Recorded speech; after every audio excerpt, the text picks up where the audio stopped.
India में आपका स्वागत है। मैं हूं प्रिया धीर। आइए जानते हैं इस स्पेशल रिपोर्ट के बारे में। दिल्ली में प्रदूषण का मिनी लॉकडाउन, ट्रकों की एंट्री पर लगाई गई रोक, वर्क फ्रॉम होम पर नई गाइडलाइंस। दिल्ली में प्रदूषण के कहर ने जनजीवन अस्त व्यस्त कर रखा है। सरकार के तमाम कदम नाकाफी साबित हो रहे हैं। इसी बीच प्रदूषण के कहर को देखते हुए दिल्ली सरकार ने कई बड़े फैसले लिए हैं। दिल्ली में ट्रकों की एंट्री पर रोक लगा दी गई है। सिर्फ आपातकालीन सेवा से जुड़े ट्रकों को ही दिल्ली में आने की अनुमति दी जाएगी।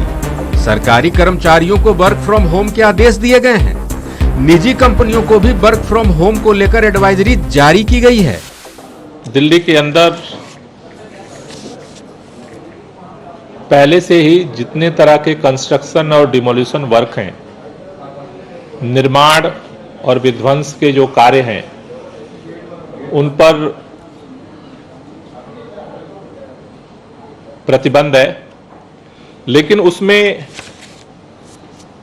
कुछ कैटेगरी को छूट दी गई थी। उसमें से आज highway, road construction, flyover, overbridge, Delhi जल बोर्ड के पाइपलाइन, पावर ट्रांसमिशन का जो वर्क जिसको छूट दी गई थी पहले चरण में, इन पर भी अब प्रतिबंध लगाया जा रहा है। आज से अब दिल्ली के अंदर एसेंशियल सर्विसेज को छोड़कर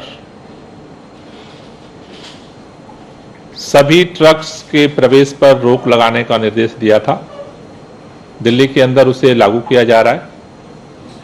इसमें एसेंशियल सर्विसेज के साथ साथ सीएनजी और इलेक्ट्रिक ट्रकों को प्रवेश की अनुमति दी जाएगी।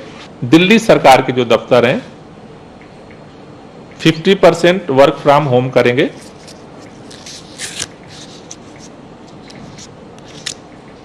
जो प्राइवेट दफ्तर हैं उनके लिए भी हम एडवाइजरी जारी करने जा रहे हैं कि वो भी इसको फॉलो करें। आपने दिल्ली के पर्यावरण मंत्री गोपाल राय को सुना। दरअसल दिल्ली में प्रदूषण के कहर को देखते हुए कई कदम उठाए गए हैं। दिल्ली के अलावा गुरुग्राम, नोएडा, ग्रेटर नोएडा, गाजियाबाद और फरीदाबाद में भी प्रदूषण के कारण हवा की गुणवत्ता अति गंभीर श्रेणी में पहुंच चुकी है। इसको देखते हुए दिल्ली सरकार ने प्राइमरी स्कूल अगले आदेश तक बंद रखने के आदेश दिए हैं। दूसरी तरफ नोएडा प्रशासन ने भी कक्षा 8वीं तक के स्कूलों को 8 नवंबर तक बंद रखने के निर्देश दिए हैं। स्कूलों से ऑनलाइन क्लासेस चलाने को कहा गया है। अब दिल्ली सरकार ने ट्रकों पर रोक लगाने समेत दूसरे कदम उठाए हैं, जिससे दिल्ली की जनता को प्रदूषण के कहर से बचाया जा सके। इस स्पेशल रिपोर्ट में फिलहाल इतना ही। ऐसी और खबरों के लिए जुड़े रहें न्यूज इंडिया से।